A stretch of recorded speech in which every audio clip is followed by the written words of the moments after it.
Hey everybody, welcome to another edition of Talking Poop. I'm your host Jason Bromley, and you're listening to the podcast where we talk about the movies, music, and media that make you want to jizz your pants. Today, we've got a very special guest, like specialer than most of our special guests. He's a historian, he's a warrior, and historical reenactment warrior. And he's been in special ed classes. Both as a student and as a teacher. He's also the first heterosexual man crush I've ever had. Surely not the first. Ladies and gentlemen, back after a long hiatus, Brian Gunn. Glad to be back. Brian Gunn, how the hell are you? It's been a minute or two. Yeah, things got real busy real fast there in the fall. Hunting season, coaching season, kids playing sports, teaching, getting published. Getting published, that's a big deal. Yeah, That's a big deal. I got a short story, part of a compilation coming out called Time to Myself. It'll be available on Amazon next month, by Scott Harris. It's a 52 author compilation of Westerns, and we all had the same prompt. Got to send my submission in, they liked it, and it's getting published. That's amazing. I'm pretty excited. That's awesome. So now, with all of my other things that I brought up before, published author. That's the one I'm most proud of. That's the one that's I put a ton of work to in these last few years, and really, really happy to see it start paying off. I'm happy to see it pay off too, and I'm hoping that some of that generosity will come my way when the paychecks start rolling in. Brian, I have to be honest with you. During your hiatus, I saw other co-hosts. Well, I thought you just were going to put the show on pause. We agreed we weren't going to see other co-hosts. Look, Brian, I told you a lot of things before you left. But the show must go on, as they say. And That's true. I had to try out some other co-hosts, but you know what? None of them make me feel as warm and cuddly as you do on the inside. No touching, Brian. No touching. Brian, can you tell the people what we're here to talk about today? So, we are here today to talk about one of our favorite genres, which doesn't always do well at the box office, but it's the Western. The American classic, the iconic movie, the hero taking on the bad guys, riding off into the sunset. We are here today to talk about our famous Westerns, old and new. Not Cowboys and Indians, though. That's racist. Or the Cowboys and Aliens movie, because that's dumb. That was dumb. So Nothing dumb, nothing racist. Here on Talking Poop. Just said don't do the racist. Oh. Me sorry. What did I just say about racial slurs?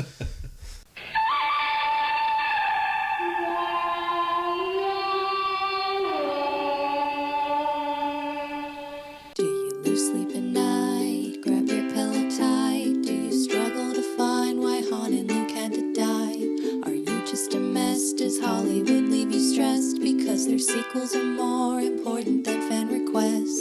Hold on to your chair, cause Talking Poop takes you there. You might have to change into some new underwear. Talking Poop. Alright, you want to start us off with your list, or should I don't know, I had a hard time narrowing it down. Before we even get to the lists, let's not blow our whole wad. We don't like to jump into things that we're supposed to talk about. Absolutely not. No. Honestly, what I want to talk about first is the Western as a genre. So it used to be one of the most popular things in film and in television because it was cheap and it was easy to make. The studios could just pump them out real fast. Let's go outside here in Arizona and let's just start filming. No sets, no nothing required. Exactly. And that's how it started. And then when they did the Italian spaghetti westerns and they went to Italy and made them they were like, how can we make these things even cheaper? Let's go to Italy and hire Italian crews that don't even speak English and pay them a pittance of what we would pay an American crew. Capitalism. Capitalism. We're making money hand over fist, but let's make more money hand over fist. That's the true American way. That's right. It's never enough. But it's not like that anymore. The culture's changed. The Western at one point was dead. Throughout the 80s, pretty much, Westerns were dead. Yeah, you had the Westerns with like Tom Selleck and Sam Elliott, but they're not... They don't come in... They're not the classic They don't feel like those old classic westerns, and they don't feel like this new western storm. I think it's changed. I've seen a lot of this personally, where I think the old western was about the one-man hero. It was about a guy who, no matter what, is going to do good. No matter what the odds, he's always going to fight, and he's always going to win. 99% of those movies, he's going to come out on top. And that's what people wanted then, and that's what they got. Now, and I think maybe people shied away from that because it was this expression of like ultra masculinity, of like, you women are always raising hell about one thing when it's something else you're really sore about. Don't you think it's about time you told me what put the burr under your saddle about me? this, the good guy will always win. All he's got to do is knock everyone out with one punch. His bullets always hit the target. He never has to reload. Those kind of westerns. John Wayne just taking on a whole bar full of people and coming out on top without a bruise. Now the westerns that are coming out explore the character more, and they show the dark side of these guys. Like, if you've been a gunfighter, or if you're a Civil War vet, or you're a Texas Ranger, you've been running around for 20 years fighting, like, you're gonna be fucked up. Yeah. You're gonna have some problems. Hostiles is on Netflix with Christian Bale. Watch it if you haven't seen it. Another amazing look at like a tortured soul western. Really well done.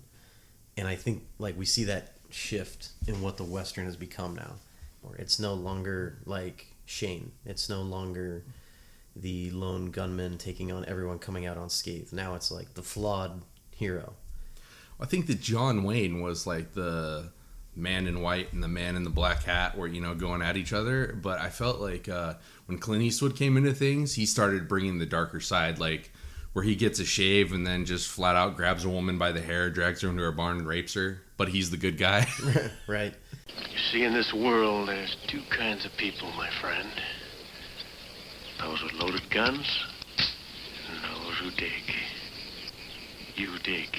But he was like the unapologetic, almost like neutral, chaotic type good guy. Right. And, he would do things that he wanted to do, but he still was a good guy. And he still like had that really cool, calm demeanor. He didn't care about, that he could gun down 100 people in a fight, and it, didn't bother him. Right. It was like, okay, whatever. Then, we see more movies like Open Range, for example, with Robert Duvall, Kevin Costner. And Kevin Costner's like really tortured by his gunfighter past.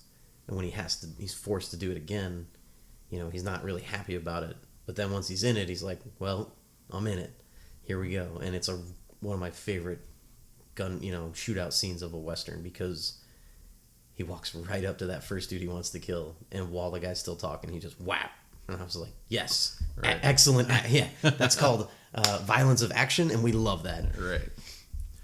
What's crazy to me about the Western is that it's a genre, but it's a genre very historically based in our recent past. Yeah. Here in America. It's cool because it's historical, and then I think also anytime that someone tries to make like a fantasy Western or like the Cowboys vs. Aliens we're talking, it's like, it's just stupid. Yeah. It's like stick with what the true stories, because they're crazy. Yeah. The real stories that happen out there are these guys in the West. Tombstone used to say, we serve up a body for every breakfast. Right. It's just gunfights happening all the time. I highly recommend the author Bob Bowes Bell. Look him up on Amazon. He's got 3 books out just called Shootouts, and he illustrates them. And each chapter is just a real shootout that happened in the West, and they're unbelievable characters, unbelievable situations. So there's so much material out there, but it doesn't always do well at the box office. Right. We've seen that, but they're great movies. Yeah, they are great movies, but a lot of people just aren't drawn to that. I know when I was little, like my dad was always watching John Wayne, everything, same. Yeah, same. And he loved like all the television shows like Bonanza and Rawhide and all that stuff, Stagecoach. And it really bored me. I was like, why do you care about cowboys, like when you've got RoboCop? Like, right. But as I got older and found out like that a lot of this stuff was like based in fact, a lot of this stuff happened. Yeah. A lot of these characters they were portraying were real people. It started to really interest me to think that just 200 years ago, everybody had to wear a gun on their hip to survive. Right. It's almost getting that way now. Yeah.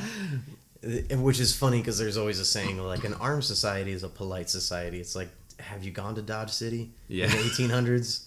Like, no. Well, I mean, they did enforce pretty strict gun control there, but still, it like dudes who wanted guns, they still snuck guns in. Yeah. And it's like you mix alcohol, guns, and money.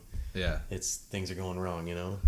Well, it's amazing too because it was like the birth of a nation where like you look back at like England and in Europe when their nations were coming together, it was so different, you know. And then 1,000 years prior, right. But a lot of bloodshed, a lot of violence. Exactly. Still. Nobody learned their lesson when they came over here and did the same thing. No. It was just a different time with we don't different learn weapons. Lessons from history. We don't do that well. No, the only thing we do with history is repeat it. Yeah, we get better like technology and better tactics. That's exactly what it was in the West. Like in General Crook said, if the Indians had ever figured out what the rear sight of the rifle was for, we never would have conquered the West. Right. You know, so it's like huge technology advantage over the Indians. Huge.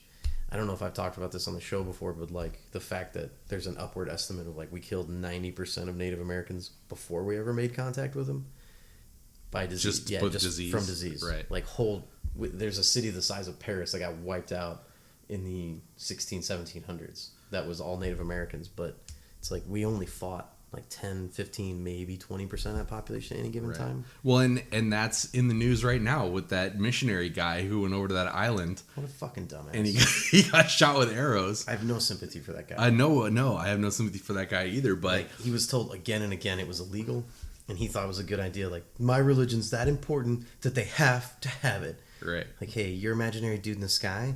Like, don't push it on those people. They'll shoot you with arrows. Exactly. And then they fucking did. Exactly. He had to, like, illegally sneak over to that island and fuck you. And, like, I love it in, I don't know if you saw American Gods. Did you see that? I read the book. So they showed in the television series American Gods, it starts off with, like, the first Western, or the first, like, people coming over here and finding the Western land.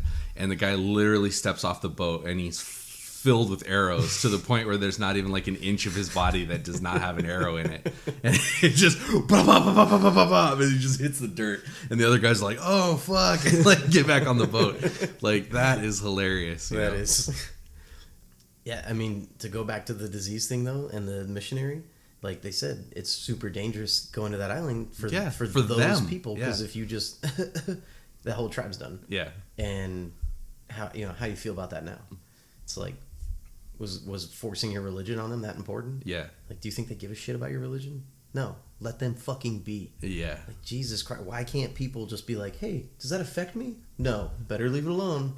I just don't get it. Like, mind your own business. Yeah. Fuck.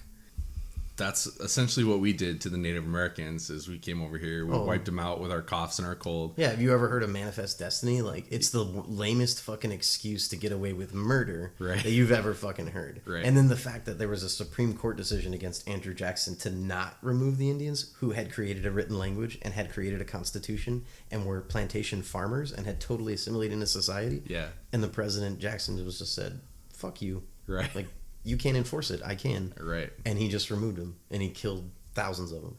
I was thinking about it on like Thanksgiving, because we just had Thanksgiving. Right. I'm like, we celebrate a holiday now, today, where people like saved our lives, taught us how to farm and how to like make food for ourselves, and then we turned around and murdered them for it and took their land. Like the very next generation was like, hey, we need this. Like, yeah. well, don't you guys have enough? Like, it's never enough. Yeah. And we just... It's funny because I have to be really careful when I teach it in history class, but I just kind of want to get on a table and yell to them about Manifest Destiny and be like, if your excuse to murder other people is because God said you can have the land, like, that does not fucking fly. I can't believe nobody called that shit out and was like, hey, maybe we shouldn't be doing this because that sounds kind of crazy. Yeah. No, everything done in the name of God isn't crazy. Right. But like, and it's been used to justify. If I went next door right now and was like, hey, bud, this is my house now. God said it was cool. Yeah. That's not going to fly. See how that works for you? Yeah, it's not going to work out. No, it's why you had to do it with violence. Exactly. God had the army on his side.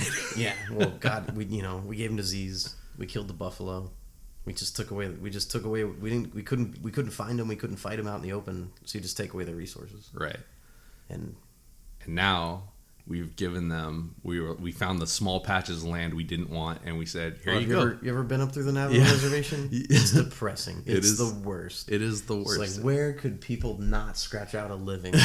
Oh, right here, right in the middle of these dust storms, flat fucking rocks, and where nothing can grow. Yeah.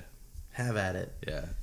And just in case, we're going to put casinos and alcohol depots all around it. So Yeah. it's like an invisible fence. It's like one of those dog fences, you know? Like, How funny they get was too it close and when they we just worked get at the zapped. hospital and it was like drunk native. Oh, yeah. Hey, how many beers did you have? 2. It's like, and he ain't lying. Yeah, no. And that dude's drunk off his ass. No. It's like, hey, my ancestors been doing this for a long time. Like, your ancestors just got introduced to firewater, so like, chill out. Exactly. But no. Yeah. And Everybody- we did something to them to make sure that they all have diabetes too. Because again, you're going from a diet of like sometimes plants and stuff, or like sometimes like the Comanche, like strictly just red meat, to like, here's an insane amount of sugar that no one should ever be able to handle. Like, what? Exactly. We're way off topic again. We're way off topic. We're talking about westerns here. You always do this to me. I'm sorry.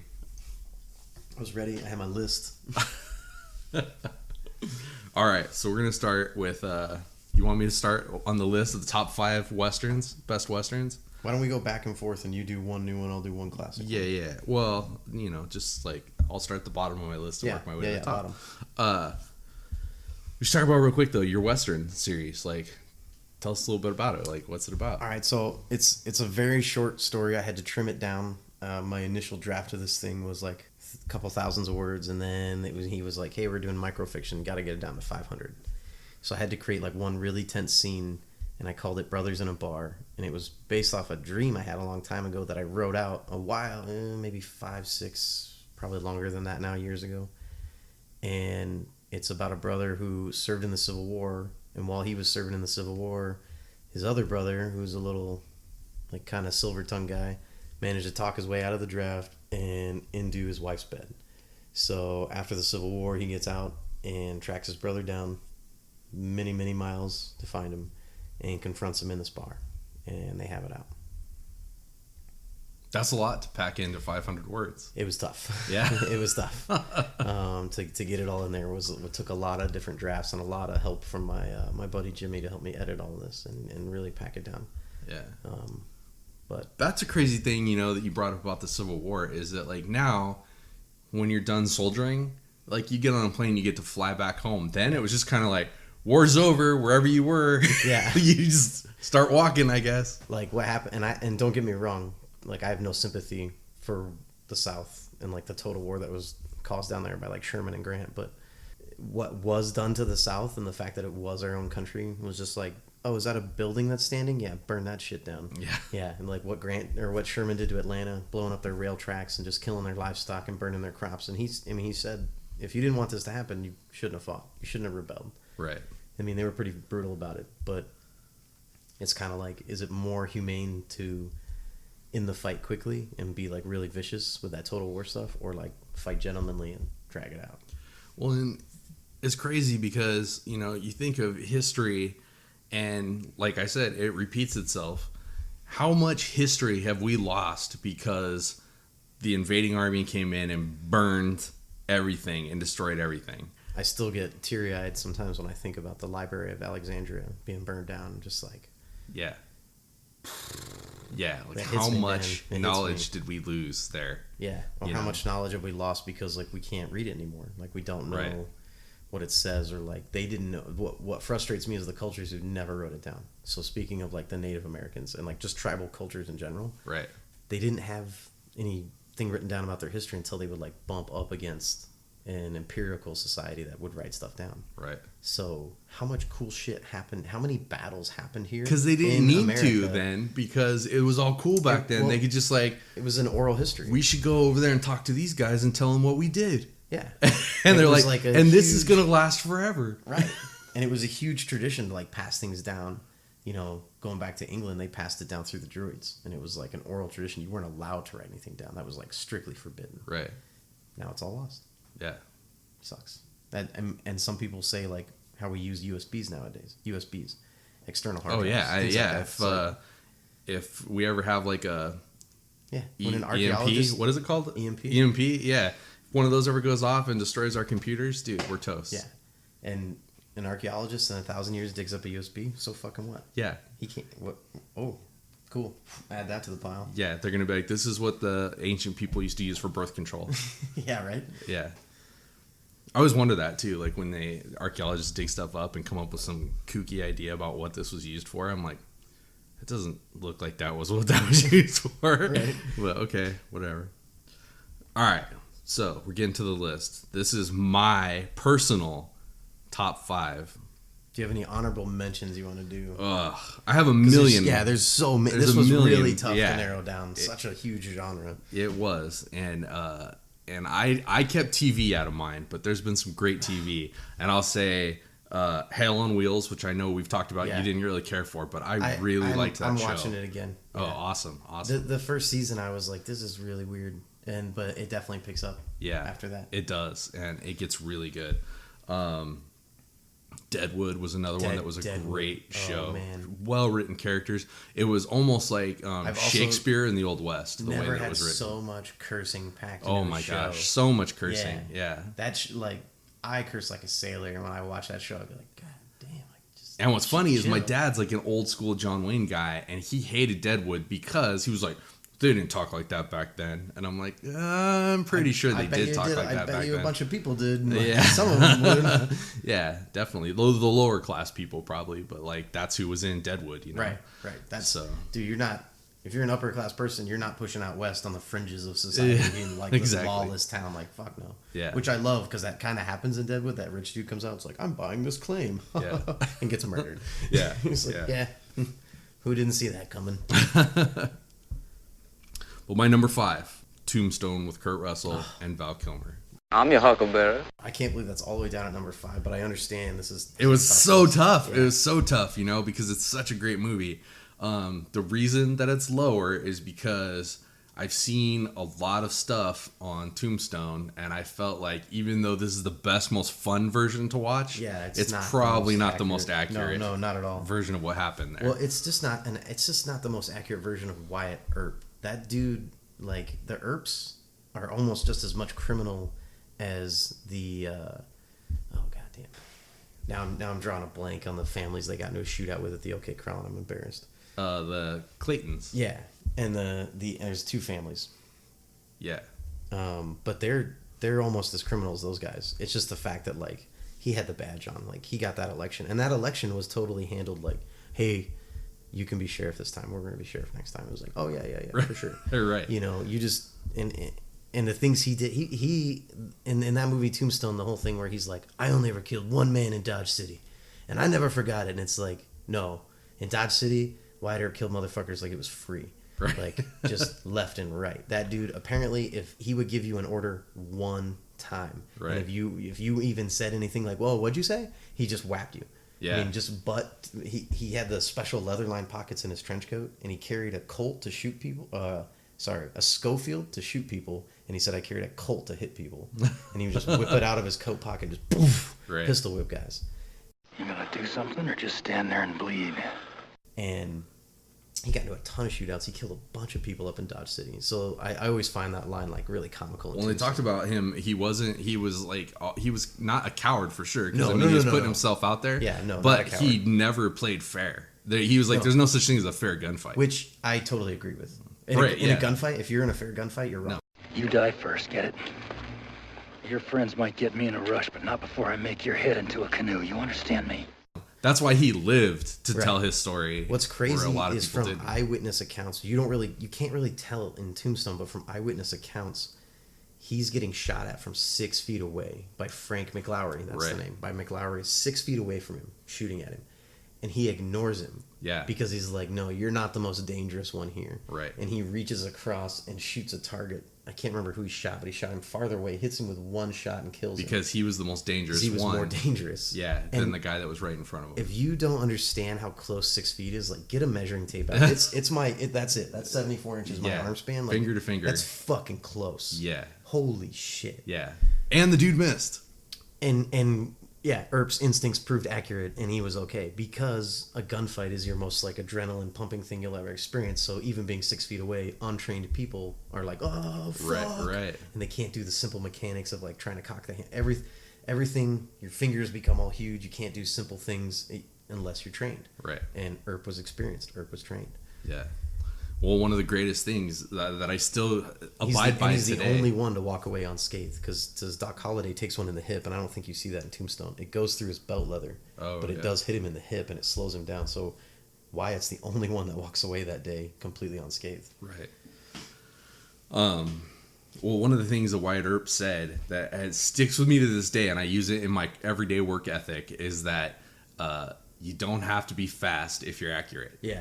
Well, And I always think of that, like when I'm doing my work, I'm like, accurate is fast. Yeah. So like be accurate and then you'll be fast, but don't try to be fast because then you get sloppy. Yeah. In the military, we say like slow is smooth, smooth is fast. Right. So if you just learn to do it slow, then you'll just start doing it very smoothly. And it'll just happen. That's fast. how you rub one out too, right? Right. Slow is smooth, smooth is fast. And then Exactly. And then before you know it, you just be like, oh, that fast or that accurate over speed, I always attribute that to Wild Bill. Wild Bill, and if you look at all his gunfights, he's not the first one to shoot, but he's the first one to make contact. Right. And his most famous gunfight, he knocks a dude out from 75 yards away with a cap and ball black powder 36 caliber pistol across an open like courtyard, like a town square, over a dispute about a pocket watch. And he rested the barrel on his arm and like had his arm in an L shape and rested the barrel on it. And the guy was firing and moving left to right, which is the hardest way to hit someone. Yeah. And he hit him in the heart, which people nowadays are like, there's no fucking, like, that's more luck than anything. But I'm like, yeah, fuck it, Wild Bill, man. Yeah. Yeah. For sure. All right, you're number 5. So I have a couple honorable mentions because this list was hard to put together. And there's definitely some things that I'm like, I'm not sure if this is really a true Western, but I still feel like it definitely needs to be mentioned, like Dances with Wolves, the movie we got fired to. Yeah. Because of. It is a big part of our lives. It's true. We already hit Deadwood. The Hatfields and McCoy series. Oh, that was really good. That was so well done, but again, more of like episodic than a movie. Yeah. But really good. And Godless on Netflix, which is new. Really, really enjoyed it. I just recently watched it. But I didn't finish it. Jeff Daniels as a villain. Yeah, and that was cool. Really enjoyed that. Yeah. But number 5 and I'm doing the Western classics. I'm going for these older movies because Jason and I basically had an identical, almost an identical list. We're like, well, we don't want to talk about the same movies, so I went more classic on mine. And number 5 is one of my favorite books and favorite John Wayne movies. It's Hondo, where he is the like sort of Indian trained cavalry scout who ends up helping out, this lady who people get kidnapped. He tracks him down. He knows all the things the Apaches do. He's got the badass dog. And one of my favorite lines from that is when he's walking and this other guy's coming towards him and he's like, tell your dog to get out of my way. And he's like, he's walking there or something, like it. It's like, fuck you, get out of my dog's way, basically. And that was my favorite Western when I was a little kid, and I had a vest that had him on it with Hondo. And I would tell my mom, like, I need my Hondo vest, Mom. And she'd throw me my Hondo vest, and then I would sit on the arm of the couch like a fucking horse, and I would try to like, sometimes I would like tie the leash to the dog and be like on a stagecoach, or I would like ride the arm of the chair watching like Saturday Westerns, So I know a lot of people are like, why the fuck would he put Hondo on that list? But it's because I have like really fond memories of that movie. Right. All right, my number 4 is going to be controversial. All right, hit me with it. Back to the Future 3. What the fuck? One of the greatest Westerns of all time. Oh my God, no way. Featuring Michael J. Fox calling himself Clint Eastwood. Yeah, that's... They go back in time. Doc Brown has been zapped back to the Old West, which he's living happily and feels more at home than he ever did in the 1950s. And that outfit that he gave Marty McFly. It's out of control. This is what they wore. Don't worry about it. And he's still wearing his tennis shoes, which I love. Right. But it just... I can't believe you put that. There's so many... Dude. You put that on there, and Oh man. It's one of the greatest westerns of all time. Mad Dog Biff Tannen, one of the greatest outlaws of the Old West. But he just pulls it off. He just rips off the Clint Eastwood movie and wears the serape and the iron, pot or whatever. That's what's awesome, is that if you could go back to the Old West, wouldn't you pull that trick just because you already knew it? Yeah, absolutely. Absolutely. And wouldn't you, they were like, what's your name, dude? And he's like, Eastwood. You might as well put like Shanghai Noon on there, though. No. Which I love that movie. I love that movie too. Jackie Chan and what, Luke or Owen Wilson. Owen like, you can't Wilson, go wrong and with he that. was Wyatt Earp. Yeah, he was like, that's a terrible Western name. That was a good movie too, but Yeah. I'm going to stick with Back to the Future 3. Wow. I am very, very surprised. Yeah. Okay. My number 4 for the classic Westerns is High Noon with Gary Cooper. This is one of my favorites. It's black and white, where he's the marshal of this town. He's got a lady he's engaged to. She doesn't like his violent gunfighter lifestyle. She's very religious, and she tells him, I'm getting on this train at noon tomorrow, and, with or without you, if you want to marry me, you'll come with me. He's all set to leave everything behind, and then he hears this outlaw that he put away in prison is getting out and coming for him. He escaped and coming for him, and he's got these guys together. So he's like, all right, I'll handle this, and I'll be on the train. So he goes around to the townspeople. Hey, you got to, let's get a posse together. You guys help me out. And they all fucking chicken out on him, and he's been helping this town forever. They owe him so much, and nobody will stand with him. So he ends up facing these guys alone. He gets into a fist fight with one of his former deputies who's trying to get him to leave town, and it's so important to him to stay and to like fight this guy that he faces him alone. Gets into the gunfight. She was on the train. I think she ends up like jumping off and helping him, but they win the day. And then the best part is all the townsfolk come out afterwards, and he just takes off, like he doesn't say anything. He just takes off his sheriff's badge and he just like throws it in the dirt at him and gets on the train.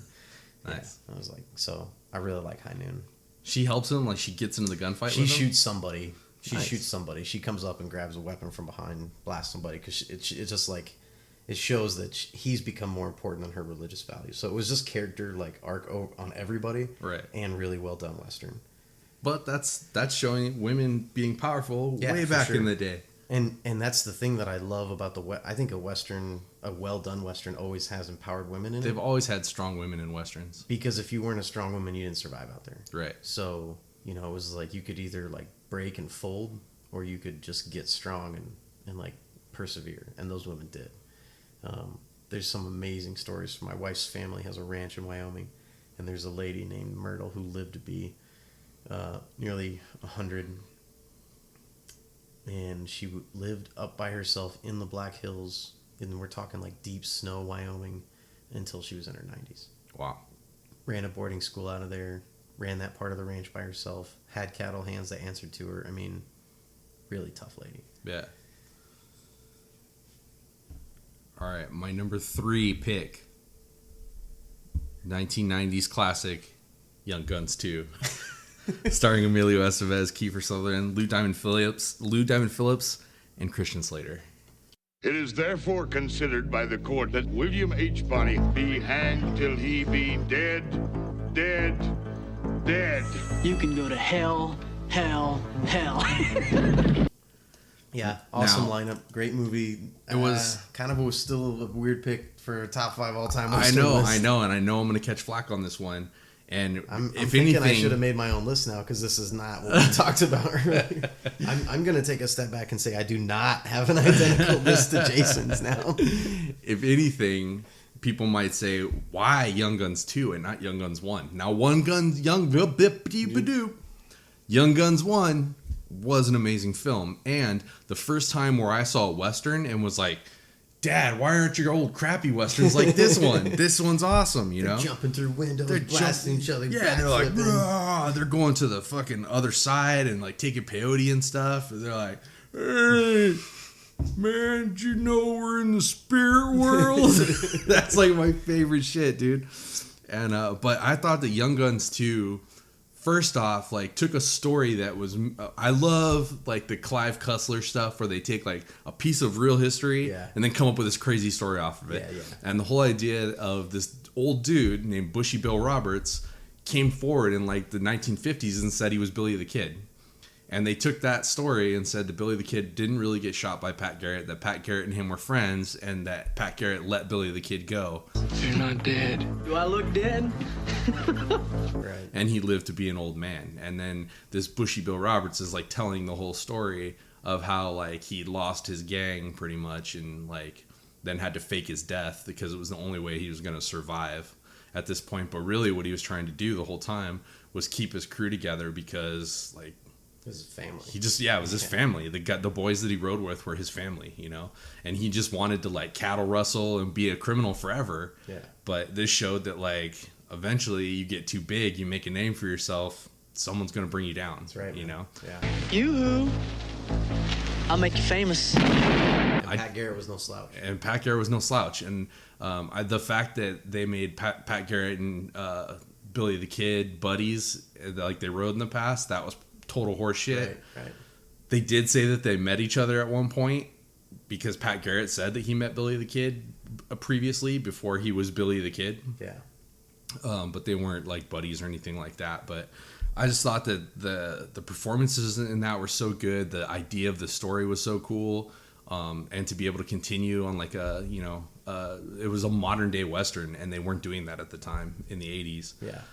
And then like, that's one of the few movies that can like pull a tear out of this fucking heartless piece of shit right here. Like that movie is fucking sad as hell, dude. Like Yeah, the ending. when, the one that gets me, dude, is when Lou Diamond Phillips gets it, dude. And he's like, they're alone in the house and there's only 3 of them left. Yep. And, he's like, you know, we're not going to let Pat Garrett take us. And he's like, he already took me, Billy. And he moves his thing aside and he's been shot, and just Billy the Kid's just like so fucked up about it. And then the craziest thing is when he walks over to Cameron from Ferris Bueller's Day Off, and he's like, you wanted a nickname? Buckshot Bill. That's your nickname. And he's like, my name's Bill Roberts. I'm like, fuck, dude, there's some manly shit going on. I'm not crying, you're crying. Tears me up. You're crying. Yeah. And then it cuts to Lou Diamond like go lay down in the cemetery, and then you just see like the white horse. It cuts to the white horse going, and you're like, he's going home. Oh. Chavez. Yeah, so many good things in that. Like I just fucking love that movie. And Young Guns 1 and 2, but 2 is just like, that's the one that gets me. Yeah, for sure.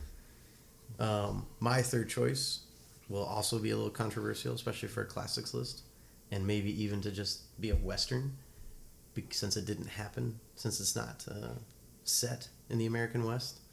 But it's any of these top 3 could have been number 1. These top 3 were really tough, and this is absolutely one of my favorite Westerns ever. And that's one part of the reason is because I love iconic weapons in Westerns. I love it when they have a weapon you don't normally see. Everyone's got a Winchester. Everyone's got a Colt in Westerns. Give me something we haven't seen before. So my number 3 is Quigley Down Under. Tom Selleck. Oh, nice. Yeah. And I love that Sharps rifle he's got. Yeah. And I love the dialogue in that movie. I love Alan Rickman as the bad guy. Alan because Rickman he's one is of my fucking just the favorite greatest actors ever. He's the greatest villain, and that was right off of Die Hard. R.I.P. Snape. R.I.P. Love that guy. Fucking. Normally, I don't give a shit about celebrity deaths. You hear about Alan Rickman, though, you're like, yeah, that was a tough one. But the last scene is great because he has the shootout with his sharps, and he's like gets 2 dudes with 1 bullet, and then they finally capture him, and he drags him before. He's like, wait, throw a pistol on him. He's like, you said you don't fucking like these or whatever. He's like, we're gonna have a real American shootout, and then Quigley just whap whap whap all 3 of them.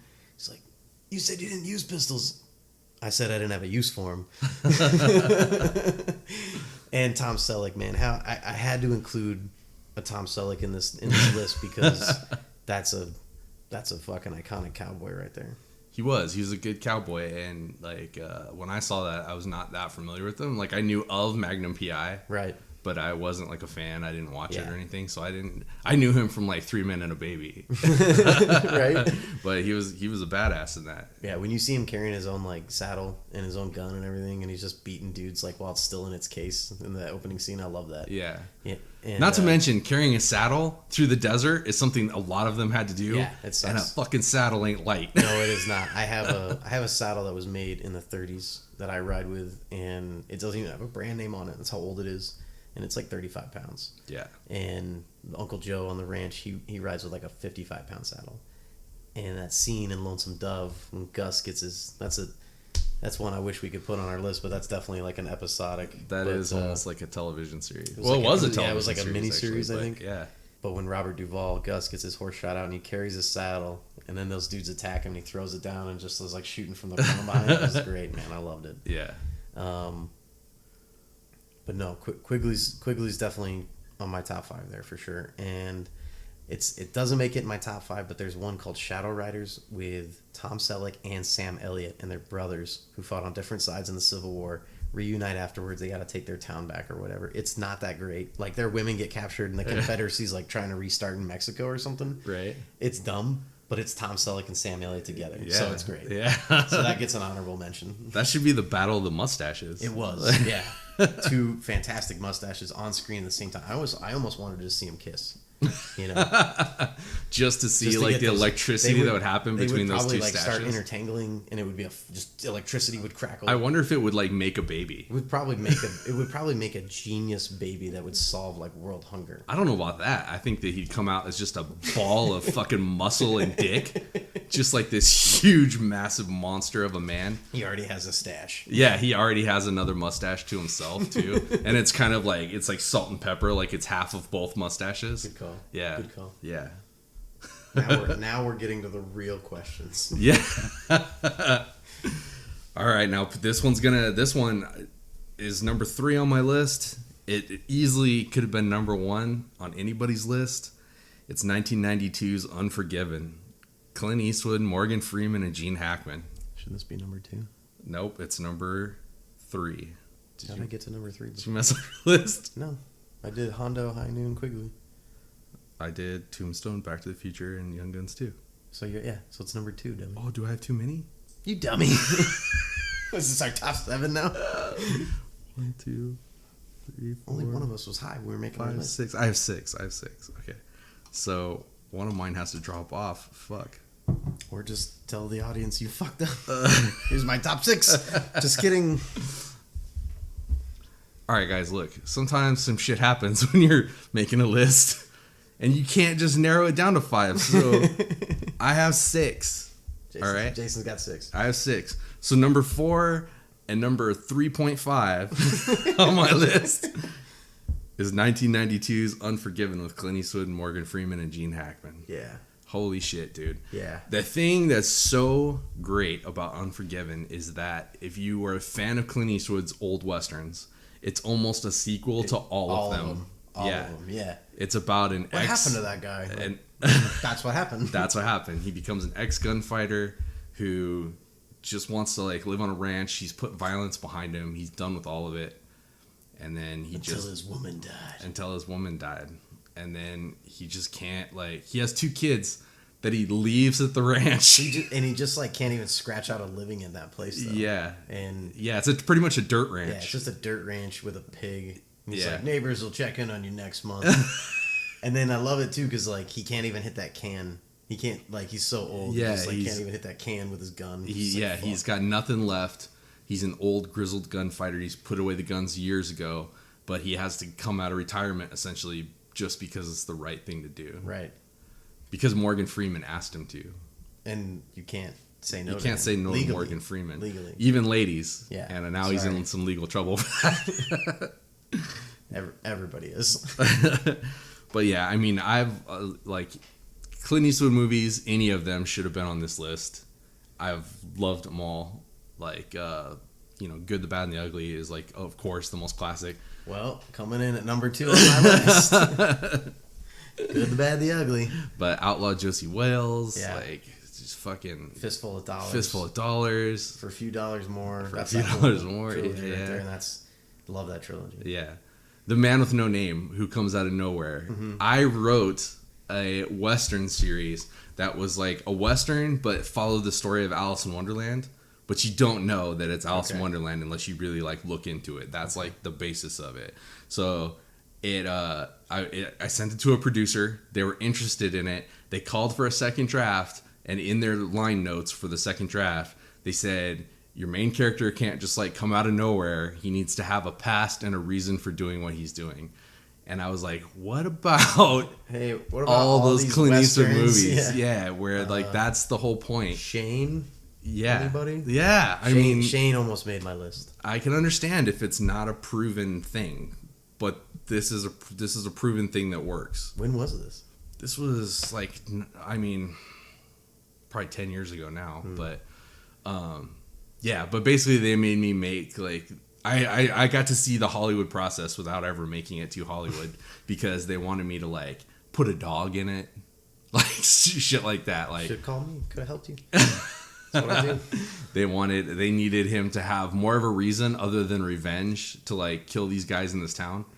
So like I had to come up with all this shit that just like really killed the whole point of the story. That's tough. And then I turned in my second draft and they were like, "Oh, that really sucks. No, we don't want that." And I was like, it was exactly what they fucking asked for, you know? Yeah, I've heard that so many times. It's But- like people who don't do the creative process telling the creative people like what to do and then going, this is stupid. Yeah. Well, yeah, and they were obviously interested in it at Yeah. first, but then they were like, make it shitty and then we'll look at it and then tell you it's shitty and pass. So yeah, so that's what happened to me on that. But yeah, Unforgiven is such a good Western. It was such a good goodbye for Clint Eastwood too. And then It was he a great went way to wrap it up. nowhere. He just I mean, I guess that was like his last Western. Right. But I mean, that guy, like, just his work ethic, he's going to work till the day he drops. and Gene Hackman is so evil and so good in that. I like it because he's evil. He's evil, but he's super charming. Yeah. And like he reminds me of like a politician. I like it when he fucking punks that British guy. Yeah. He just, like, I love that shit. Yeah. That was amazing. Dude's just sitting there bragging about himself, and Hackman just makes him look like a bitch. So number 2 on my list, we just mentioned it, was The Good, the Bad, the Ugly. Excellent choice. That's a Western that keeps you on the edge of your seat more than other Westerns. More than other classic Westerns.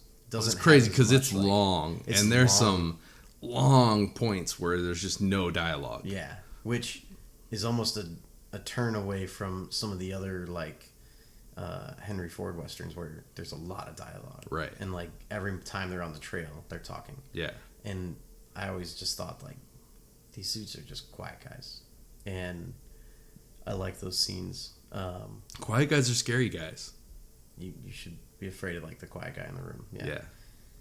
I always love the scene though where that guy's making his own pistol. You know, he's like, give me that chamber, give me that barrel, and he's just like putting that pistol together, and then he like hangs it around his neck. You know, it was just the weirdest thing, but it worked.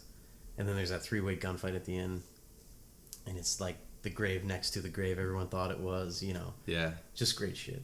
And then I think is it The Good, the Bad, the Ugly, or is it Fistful of Dollars when they're in those Confederate uniforms and they come across those soldiers and he's like, "Hey, Confederates, what's up?" And they like brush the dust off their uniforms. They're all Union guys. That's Fistful of Dollars. But yeah, what I loved about The Good, the Bad, and the Ugly was like Lee Van Cleef and was like a big star in his own, like doing his own westerns. Yeah. And then him matching up with Clint Eastwood, that was like Stallone and Schwarzenegger coming together. He like, really pulls off a good. You believed, you were like, this dude might kill Clint Eastwood. Yeah. Like this guy could get away with it. Yeah. You know, and he was a good bad guy. Clint Eastwood almost does die in that. Isn't that the Yeah. one where he drags him through the desert and like I can't remember the guy's name. The guy who builds his own pistol, a little Hispanic guy, but it's like he keeps him alive because he's the only one who knows where the grave is. Right. He's the only know whose name is on it. Yeah. So they have to get through all this shit. They have to like fucking get through that Civil War battle. Yeah. Just to get through the cemetery. So my number 2 of 6 is the updated version, the Coen Brothers version of True Grit. I love that one. Mr. Cogburn, in your 4 years as U.S. Marshal, how many men have you shot? Shot or kill? Let us restrict it to killed so that we may have a manageable figure. That was. I'm a fan of the original, and I was mad when I heard they were redoing it. And I was like, dude. Yeah, how stop. do you redo a John Wayne? Yeah, I was like, just leave it classic? alone. Like, it hasn't been that long. Like, Yeah. it's still John Wayne. Like, just leave it alone. Right. And then I saw it and was like, oh, good job. Well Yeah. done. Holy shit, dude. Like, when I saw that movie, first off, the trailer gave me goosebumps. Right. Like, they used the Johnny Cash song. Oh, fuck, dude. It was so good. And then when the movie started and they start with that voiceover, and I was just like, here we go. The Coen brothers are going to take us to the Old West and give us something new. And that little actress, that girl, Oh, my gosh. stole the show. Yeah. Stole the show. Yeah. She was amazing. Now every time I see her, I'm like, oh, it's a girl from True Grit. Yeah, Like, she's like a pop star now, Yeah. and you're like, what? You It's- know? What's crazy is she's in Bumblebee, and she looks the same age as she was in True Grit like 10 years ago, which is weird. Yeah. But Haley Steinfeld, I think her name is. I'll believe you on that. I'll take your word for But it. yeah, no, they pulled her out of nowhere, though. She'd never been anything Right. before, and she did like an Academy Award-winning performance. It Right. was insane. And then I loved Matt Damon as the Texas Ranger. In that. So good, He and pulled off he's that such- Ranger arrogant attitude perfectly. He's such a movie star that I was surprised that he would take a part like that, where he Yeah. was just constantly being like berated Yeah, and yeah. bashed. But he was so fucking good, you when know. he Missed your shot, Cogburn. Just let this go. I thought you were going to say the sun was in your eyes. That is to say, your eye. it always reminded me of my brother because he was in the Army Rangers, and to Right. my brother it was like, if it's not Ranger, it's shit. right. And that's what Matt Damon reminded me of. Like when he leans back in his chair and he's like pulls his jacket aside. I'm a Texas Ranger. I saw my brother and I Yeah. was like, man, he fucking nailed that like arrogant Ranger attitude. Yeah. And the whole, I love it when is it Jeff Daniels is like, oh, if I hear another fucker from Texas talk about having to drink water out of a hoof print, you know, so apparently you've all fucking done it. That was great. And then they're like throwing the biscuits in the air and shooting them. It's just like, of course, just like the dick measuring contest all the time with them. I fucking loved it. Yeah. But I love that like everybody's always got the upper hand on him. Even the little girl, you know, out talks him. Yeah. And it's so good. And then The whole scene where she goes in to trade her dad's horses. And Oh, she yeah. like, does the deal with that guy. He's so frustrated. Yeah, she just runs circles around him. I loved Oh it. my god. I love when she goes to visit Jeff Bridges and he's in the toilet. Yeah. And he's like Oh, she I said knocks Jeff Daniels. Jesus. Jeff Bridges, Yeah, not Jeff Jesus. Daniels. Jeff Bridges, yeah, she knocks on the door It's and almost almost midnight, people. We're squeezing this one in. when she knocks on the door of the outhouse and he goes, occupied. And she's like, I have some measure of great importance to talk to you. It might be sometime. And he totally just tries to take her money and like not do the job. Yeah, yeah. He was totally gonna do that. That was his plan. Yeah, that's what I love is that he's like such a bad guy. You can see it in that trial in the beginning. Like he totally shot those dudes in cold blood. They're like their footmarks say they were backing up. He's like, looked like they were coming forward to me. Yeah. Was your gun loaded? Doesn't shoot otherwise. I mean, just shit like that. Help me! I can do nothing for you, son.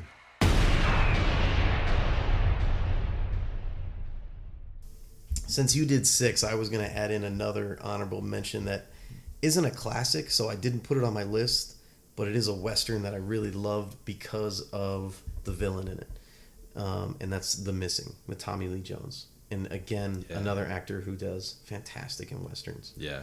And The Missing has that Apache bad guy who's I want to call him like a shaman, medicine man. And he does those things where he like hangs snakes from trees, and he takes the people's hearts and he puts the venom in them, and then he digs it out on the claws and he scratches people with it.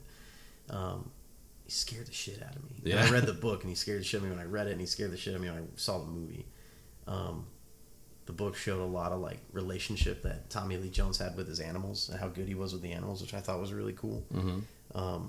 And I liked his backstory of just like, fuck modern society, can't handle that shit, and just went to live with the Indians and like got an Indian wife, and was like a bum dad to his like first wife, but it's like a flawed character again. Right. So it's not old enough to be on the classics list, but I think we definitely needed to talk. And to our listeners, I also want to say like, there are so many Westerns that we just aren't gonna get to talk to. Yeah, I mean, talk about. We I'm sorry, right before we started the podcast, we were like going through ones that we like didn't get to. Yeah. Django Unchained needs to be on there. I can't believe that's not. You put Back to the Future 3 on your list, and you didn't put fucking Django Unchained. I should slap you for that. Seriously, Django Jamie Foxx would slap you for that. Good. Quentin Tarantino and Leonardo DiCaprio would slap you for that. Do you know the fucking shit he had to go through for that movie? Oh, He's man. talking to Samuel Jackson like, I really don't like saying the N-word this much. And Samuel Jackson's like, relax, man. It's just another Tuesday. Yeah. You're just an actor, bro. When he smashed the skull and it really cut his hand, he just rolled with it. Right. And he rubs blood all over her face. That's And crazy. she's just like, oh, shit. Like, they just rolled with it. That was a great fucking movie. Who knew Jamie Foxx could pull off a Western? I had no And idea. I thought that was a terrible idea when I heard You about get it. to see Tarantino get blown up. I Yes. love seeing Tarantino get whacked, dude, because he's an arrogant prick. So I love it when he gets destroyed in his movies. Yes. Yeah, that has some of the greatest. That has one of the greatest gunfights in the house at the end. And man, Christopher Lee Waltz in that movie. Holy so good. Shit. So that's good. the first time. Well, you see him in Inglourious Bastards before that. Yeah. As a villain, and that's when I was like, wow, that guy's something special. Yeah. But then you got to see him as a good guy and someone you got to cheer for. Yeah. Oh. Yeah, fetch the sheriff, not the marshal, you know, da da da da, and he just fucking blasts that guy. Yeah. And then he's all got every gun in town's pointing at him. He's like, bounty hunter, motherfucker. Oh, that was great. When that whole KKK scene when they're talking about the hoods so in good, the holes. dude. Who fucking got the holes in these bags? My wife's been all goddamn day. Are we fucking wearing the bags or not? That was so, and it's Jonah Hill. I Yeah. was fucking dying, dude. Yeah. It's funny too because you mentioned like Leonardo DiCaprio looked totally bummed Yeah. out to be saying the N-word. Don Johnson seemed like he was really liking He saying was the into N-word. it. He was into it. All in white on the plantation. He was into it. Holy shit. And the fucking outfit that he was in on that when that Jamie Foxx When was he in rolls on the in that plantation. blue suit. Yeah. Oh man. Ugh. And then all the slaves and stuff, they're like, they let you pick your own clothes. Yeah, and yeah, he's yeah. like, yeah, damn, like I was good, right? And they're Yeah. like, yeah. I can't believe that didn't make your list. I'm upset that one I forgot about that one. Yeah. But Back that to the and Future and 3, Hateful sir. Eight Hateful Eight. belongs on there too. Hateful Eight's up there again with the dialogue and putting all the characters in the same room.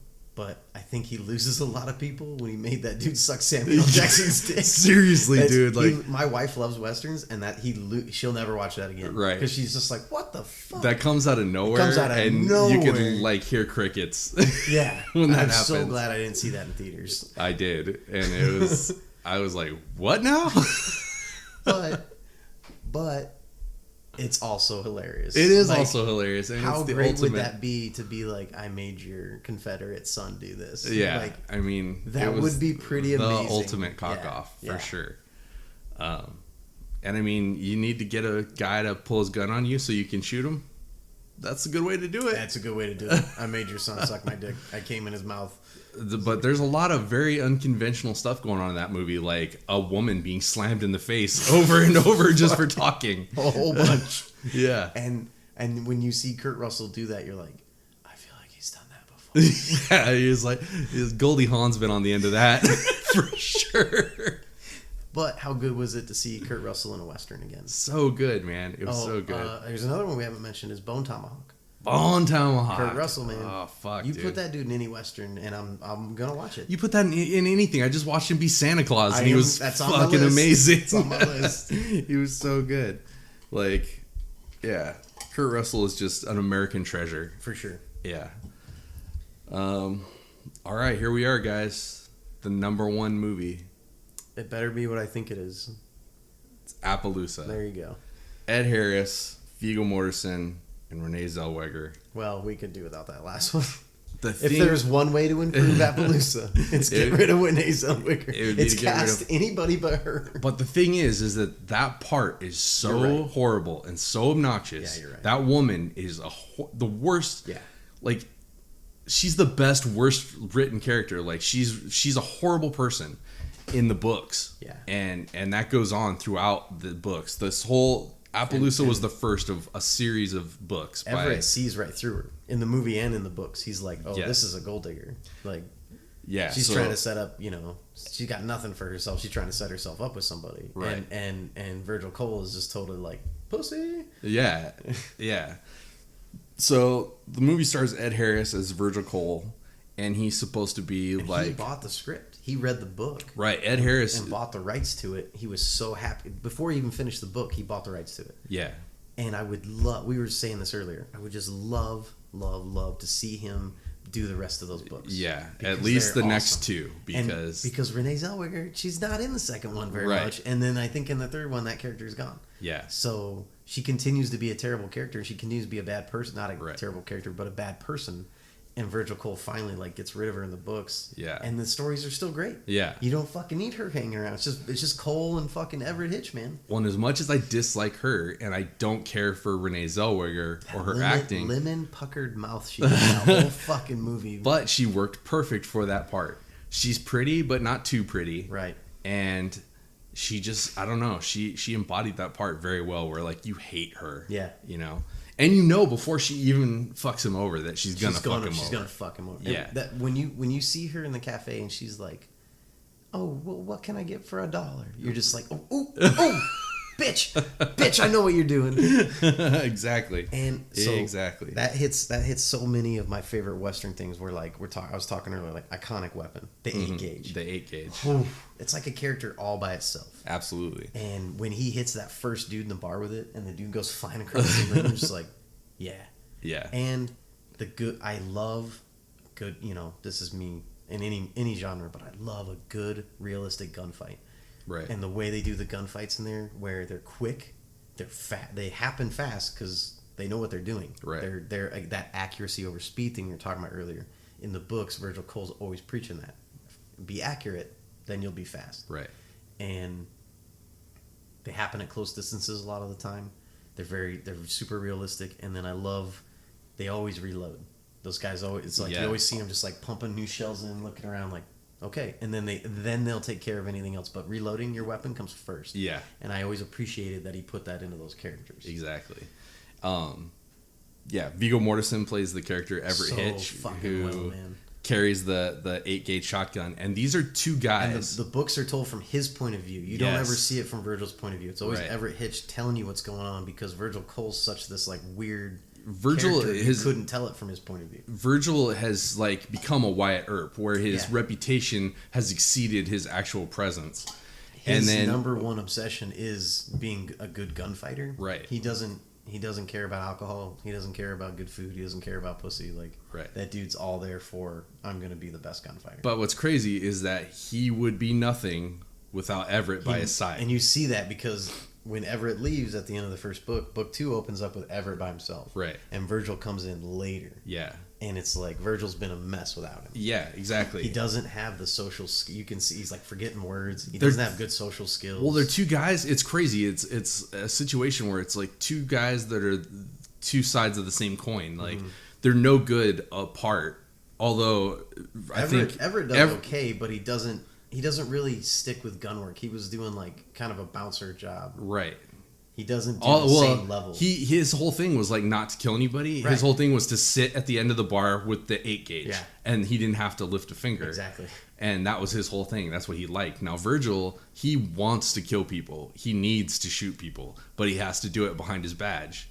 Right. So that he's got to like feel good about it. Justified in doing it because he has a code, and he's all about not breaking his code. And it's great because later in the books he does, and it really fucks it with him. And he has to go he has to like track Everett down so he can just talk to him. Right. And Everett's like, "Do you want to be doing gun work again?" He's like, "I don't know. I just need to bounce stuff off you right now. I don't know if I'm with you anymore." Right. And it's like, it's so well done. The relationship between them is so good The too dialogue. because the dialogue is one or two words bounced back and forth, but that's how they can communicate with each other. So they almost have this like almost other language that they talk to each other. When there's just like that great example when he's like, they see those guys watching him up on the hill. He's like, "Think we should go pay him a visit? Can I finish my coffee?" "You surely may." And it's just this weird scene between them, but it conveys so much. For me too, in the opening of that movie, one of the greatest things for me, a great action scene needs a great build-up. Okay. And there's very few times when they bother with that. They just jump into the action scene. But in this one, they're talking to the town constables or whatever are talking to Virgil and Everett about becoming the sheriffs in the town.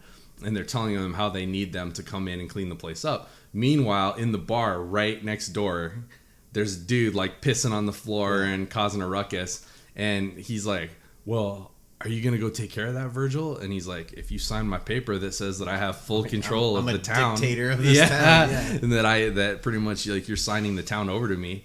And he's like, we're not gonna do that. And he's like, okay, well, go handle that shit yourself then. And they're all like put scared, and then they finally like, you know, the camera's like panning back and forth, and Virgil really doesn't care one way or the other. He's like, I will get on my horse and I will ride out of town. Or I'll go take that dude out. Like, I'll take those dudes out. And he signs the paper, and they walk right in and take those fucking dudes out. Which, you know, from a security standpoint, is like, it's not easy to enter a room and like take control of a room. Absolutely, because that other guy, the guy already has control of the room. He has control. Your job is to go in and take control of the room. Yeah, he wants an audience. He wants to be an asshole to someone, and you have to go take control. And button him up. Who the fuck are you? Virgil Cole. Virgil Cole. Oh shit. Hey Chalk. Virgil Cole wants us to button up. Step a little closer, Virgil Cole, and I'll piss in your pocket. Fellas, I'm the new city marshal. Put it away or lose it. Hey, Bron, they got a new city marshal. Put your little contraptions away. I'm gonna walk you down a jailhouse. I don't want to spook the horses. You ain't walking us nowhere, Virgil Cole. You pull on me, either one of you, I'll kill you both. Bullshit.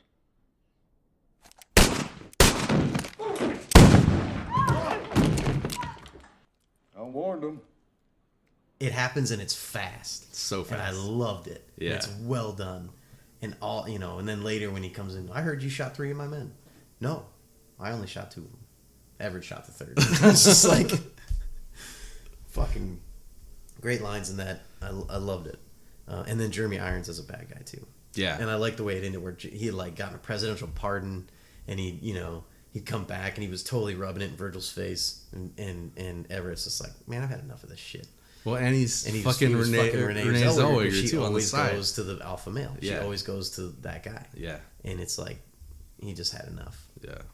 That was great. God damn, we need some more of those. Yes, we do. We really fucking do. We need more Viggo Mortensen in westerns. He was amazing. He was really good. His outfit was great.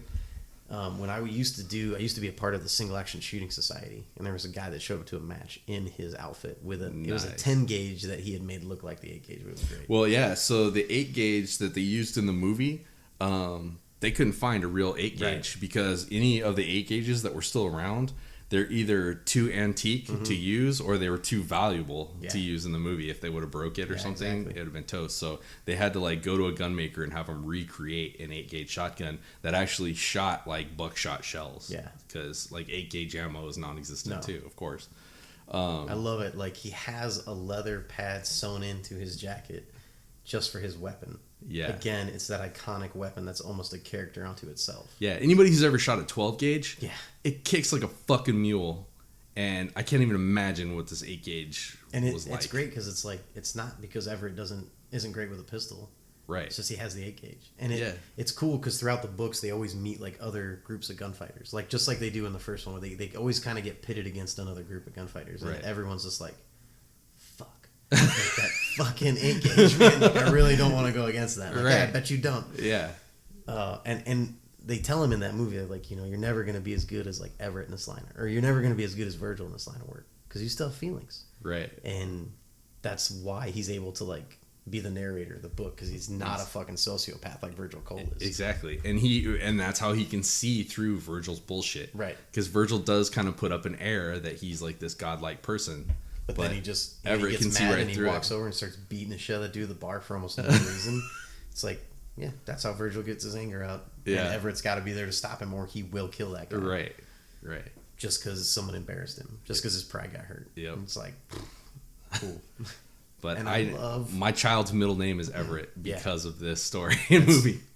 I love that shootout at the end when they take him to the jail, but the jailer's his cousin. So it's like a 4-on-2 shootout there, or a 5-on-2 shootout, and it's just like pow pow pow pow pow over. And Everett mentions it. He's like, oh, that was over quick. And Virgil's like, yeah, everybody could shoot. Like, everyone knew how to be accurate, and everyone's been hit except for fucking Jeremy Irons, who's taken off. He's like, he took off early. Yeah. Everyone else is like fucking dead or wounded. Right. And it was just like, yeah, that's how it goes down. Yeah. It's fucking fast. When it was great too when Jeremy Irons comes out at the end and he's like he's gonna try to talk to Everett, and Everett's just like boom, like in the middle of the sentence. He slaps the shit out of him, and he's like, throws the gun down. I'll see you in the fucking street, or I'm gonna come in here. And he's like, you can't do that to me. You can't. He's like, I'll fucking come back. Don't make me come back. And he's just standing there, and they don't even draw. They're just holding it down by their side. And he's just got that great profile bladed stance, like giving him a smaller target. And poof, I loved it. That was great. Yeah. So anticlimactic almost for a movie, for the build-up that there was. But again, realistic gunfight. Exactly. You know, I don't want that like open range. We were talking about that earlier. Great, but it's like that 15-minute gunfight at the end that you know you're gonna sit through. Whereas in real life, it's just like whap whap whap whap whap. Oh, it's over. Shit. All right, Brian. Okay. You're number one. Number one on my classic Western list is The Searchers with John Wayne. We were talking earlier, you said you love the ones that are based in historical fact. Mm-hmm. This one is based in a historical story of a family who lost their daughter to a Comanche raid, and this father or uncle in the real story spends over 13 years searching for her and finally finds her. So in the movie, John Wayne goes out, and they show him going out season after season, coming back every winter, just like, didn't find her. Don't know if she's alive. Didn't find her. And he's got another family member going out with him as a young kid, and they have friction the whole time, and it's a good dynamic between them. But you feel so bad for this family. You feel so bad for everything they've been through, and you just want her to be found. Well, then, as really did happen in a lot of cases, when they find her, she's an Indian now. She barely speaks English anymore. Mm-hmm. She's totally converted to their society. And this used to really happen all the time, where it's gotten to the point where people back then are like, stop rescuing them. They're happy. Like, and even Ben Franklin, all the way back to Ben Franklin, commented like, it's funny, when we grab natives and try to assimilate them, they run away. Right. When natives grab us and like capture us, it's like we seem to be really happy to just fit into that society. Right. It's like communism on a small scale, like everyone looking out for each other. Mm-hmm. And so they find her after 13 years. And they're trying to sneak her out, and she totally is like putting up a fight. She doesn't recognize them. You know, she went through a traumatic experience, and it just blocked out, and she just assimilated into this new family. Right. And it's sadly, like, a lot of times they would either commit suicide or they would try to run back. They would try to get away. They usually didn't live very long. Wow. And it's kind of the same thing in the movie The Searcher. So it's not your typical happy-go-lucky Western. It's like it's hard. It'll jerk a tear at you. It's a tough Western to watch, but it's probably my favorite John Wayne Western. He's been in so many that it's really hard to choose. But others like Rio Bravo and El Dorado I love, but the Searchers is the one that he should have got his Academy Award for. That's the best one he did, in my opinion. He got it for True Grit, I think, but that was more of like a, hey, you've done so much over the years, but it's never been like yours. Well, I was going to say the new True Grit has the record for the most Academy Award nominations without winning a single one. God. Doesn't that suck? Yeah. Because it's such a good movie. I thought the girl won like Best Supporting. Nope. Everybody lost.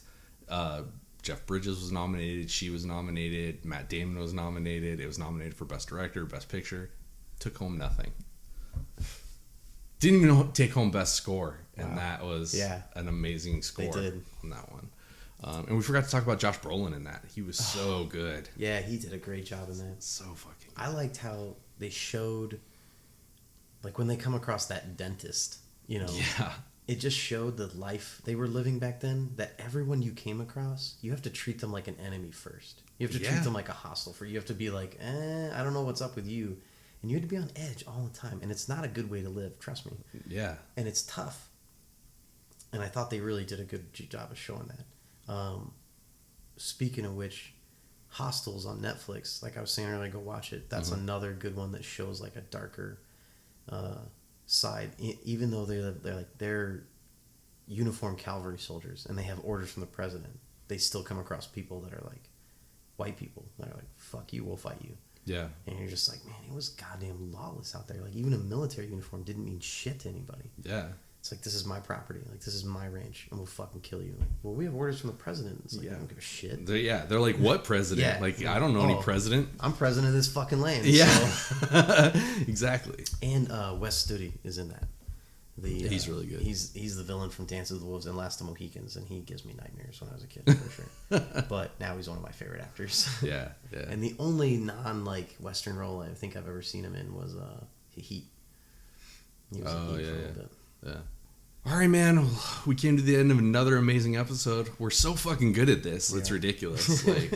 And humble too. Yeah, it's very humble. I think that, with a lot of podcasts, everybody has their own podcast. Everybody has a movie podcast. And they're always saying this is good or that's not good. And you're like, well, why are we listening to these guys? What credentials do they have? Well, our credentials are that we're fucking awesome. Right. And we kill it every week after week. This is episode 20. Brian. That's twice as many as 10. 2-0. 2-0. That's a big deal. I don't do numbers that well. Sorry. I know you're not a math major, but is that all my fingers and toes? Episode 20. That's all your fingers and toes. Oh. You couldn't fit those into a butthole. That's this many. That's all that many. Don't tempt me with a good time. Don't give me a challenge. We'll see. I know how you like a good bear wrestle. But yeah, this is a huge milestone for us. Episode 20. I hope to be on episode 100 having the same conversation. I'm glad I could be back for it, and I hope I'm here for episode 100. On episode 100, we're going to talk about the best Westerns that we missed and not The Hotel. Django. Should have done a shout out to Ballad of Buster Scruggs. Did you watch that yet? Okay, so Ballad of Buster Scruggs. 2 best mini stories I've ever seen, and then what the fuck happens at the end? I don't know what the fuck. That story went off the rails. Wait, let me guess for the 2 ones that you loved. Because I think they might be the same ones that I loved. The second one with James Franco. Of course. Amazing. That fucking thing. Man, and now that's made the best meme ever. Where it's your first time. It's your first time, yeah, exactly. And then the one with Liam Neeson and the armless guy. No. Didn't care for that one. That one was good. But it was just it just went on and on and on. That one felt like an Edgar Allan Poe. It did, and yeah. I loved it. But no, dude, of course the Buster Scruggs was just my favorite, dude. That was just poetry in motion. It was so funny, dude. Just the way he started off with the singing, and I was just like, here we go, Coen Brothers, bro. When he walks into the bar and he slaps his coat and then he walks forward and the dust is still in the shape of him. God damn, that's so good. And then he fucking shoots that dude in the skull, and you just see it bust on his hat. He picks up the hat and it's all bloody on the inside. Well, that ain't good. Oh, that was so good, man. And then the dude who kills him just starts singing. Yeah. They're just singing, like, what the fuck is going on? Oh, yeah, I liked it when he walked into the bar and he's like, well, they're outlaws. That's why they're drinking whiskey. And he's like, oh, don't let my nice, generous kind act fool you. I, too, am a purveyor of broken laws. And you're like, what the fuck? Oh, man. I just love a good Western, dude. Yep, I don't know what it is about it, but the genre just gets to me. I love it. The idea that you can just... Someone does you wrong and you just fucking blow them away. Fucking blow them away. I just want to go back to a time like that. Read those books by Bob Bosbell. Those guys got into gunfights for ridiculous reasons. So I want to close my portion of the episode. I don't know if we're going to do Fuck, Marry, Kill. But I want to close on a good, on a funny, true story.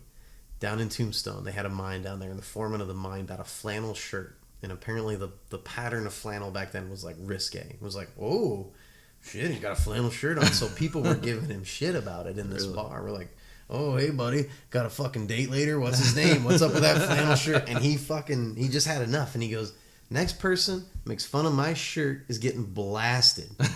And just then his buddy walks in and is like, hey, fag, nice fucking flannel shirt. And he just wham and fucking shoots him. And you're like, I don't even know if that dude heard the ultimatum, and he was your friend, but he'd had enough of being made fun of. And he fucking you put it shot out that there. guy. You gotta keep to your word. And the juries back then were like, well, he did tell everyone that's what he would do. So was he wearing the flannel shirt? Okay, yes, Your Honor. Not guilty. Are you ready for it, Brian? All right, let's do it. Marry, fuck, kill. What terrible choices will I get this week? John Wayne. Clint Eastwood. Oh my god. and Renee Zellweger from Appaloosa. I'm gonna fucking kill Renee Zellweger from Appaloosa. That's how much I fucking hate that character. That you're gonna do a dusty old dude in the ass. I'm gonna because fuck a dusty old dude in the ass. She's such a for bitch. the rest of my life because I can't stand that lemon pucker face of the fucking words that come out of her mouth. And she would just be fucking around on me anyways. She would. Yeah. Clint's gonna stay with you. For No. sure. Clint Eastwood had a fucking kid, had that his kid Scott Eastwood, and was like, that kid's not mine for like 30 years or Really? whatever. Yeah. He looks just like him. Looks just like him, dude. Looks just like him. He's like, that's not my fucking kid. Fuck you, Clint Eastwood. Fucking, I'm gonna fuck Clint Eastwood, and then I'm gonna marry John Wayne, and hope that he dies of cancer again. I do feel like that's probably the safer choice. Like John Wayne would be a better. John Wayne would be a lot of fun to hang out with, and I feel like you could really talk to that dude. Right. And Clint Eastwood, I think, would just beat me.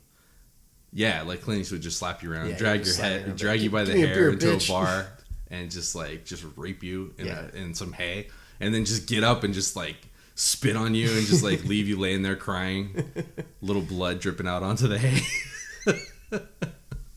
See you again next week, Clint. Yeah, but John Wayne, you could sit there and like have a beer, We'd have lemonade on the listen porch to a together. good story while you're just jerking him off Yeah. toward your face, you Right. know, and he's just like telling you a story. You're like, just keep going, just keep going. Tell me if you want me to go faster or slower, but tell me the story. And he's like, I remember a little bit faster, son. I remember we were out there on the range. You would not believe. I fucking hate you. You have the worst choices. I'd say I give you the best choices. Could give any choices from the all-female cast of Godless. No. Or how about like Bad Girls with Drew Barrymore? Oh, Jesus. Yeah. That was That's the other thing is there are some really terrible westerns. Maybe we'll have to do like the worst westerns on one of these episodes. That could be fun. That could be a fun episode. All right, everybody. I hope you enjoyed our episode about westerns. I feel like I could talk about westerns for just ever. Yeah. Yeah, like I just want to keep talking about it, but it is midnight and I am an old man and I have to get up with my children early in the morning because my wife is going on a vision quest to Sedona. Hope she doesn't die in a sweat lodge. Oh, Lordy. Anyway, you guys, freaking love you. All of you. We're going to be coming out with some t-shirts here pretty soon. We're working on that on the side. So we're going to open up a store with some t-shirts, and trust me, I'm going to get you guys some cool fucking shirts. And if you buy one, Brian will suck your dick or suck your pussy. Whatever you have to suck, he will suck it if you buy one of our shirts. And I have a pretty cool mustache, so he does. Nice He's mustache. definitely got a lip tickler down there. So you guys are in luck. Our social media has been a little slow lately. I apologize for that. Big man had to go and get a job because things are getting a little bleak on the old ranch. Is podcasting not paying the bills? Podcasting is not paying the bills. Yeah, weird. Neither is my writing. So had to get a job. So if you're wondering where my Instagram went, that's where it went. Still trying to bust these episodes out once a week for you guys. It'll make me sad. So far we've done it, but it's going to make me sad. Brian has been busy as fuck lately, so he hasn't been able to come by and talk into your ear holes. Yeah, I actually haven't slept in 2 months. And he looks great, you guys. Like he looks like he slept at least last month. Like it's ridiculous. Yeah, so but keep listening to us, keep sticking around, keep telling your friends about us. We will be posting on Instagram and Facebook. YouTube. If you wonder why the episodes don't go in order, it was because the porn episode was removed from YouTube for explicit content. No. Weird. That wacky YouTube. Surprised we're If allowed on there at you all. are the one who reported us, you can go fuck yourself with a pile full of donkey dicks. But everybody else, hey, thanks for listening and keep listening. If there's anything that we can do better, feel free to tell us. Tell us we suck. Tell us we're awesome. Tell us we suck so awesome. And follow us on Instagram. And follow us on all all the bullshits. And we love you. Oh, I'll be posting some videos pretty soon on YouTube. We've got some amazing clips of Alicia just being Alicia. And so if you want to see what goes on behind the scenes, we're going to be posting that for you guys too. Check out the book coming out next month on Amazon, Time to Myself. I will be checking that out for sure. And I will be spending some time with myself, touching my privates, and I may try to put a pinky in my butthole. I've heard it amplifies the orgasm. Well, not the pinky. Yeah, you got at least 2 knuckles in there. Funny thing about my pinky is it has 2 knuckles. I meant. Oh no. Yucky. All right. Thanks for listening to Talking Poop. And we're out. Love you. See you next week. I'm in the shower behind you.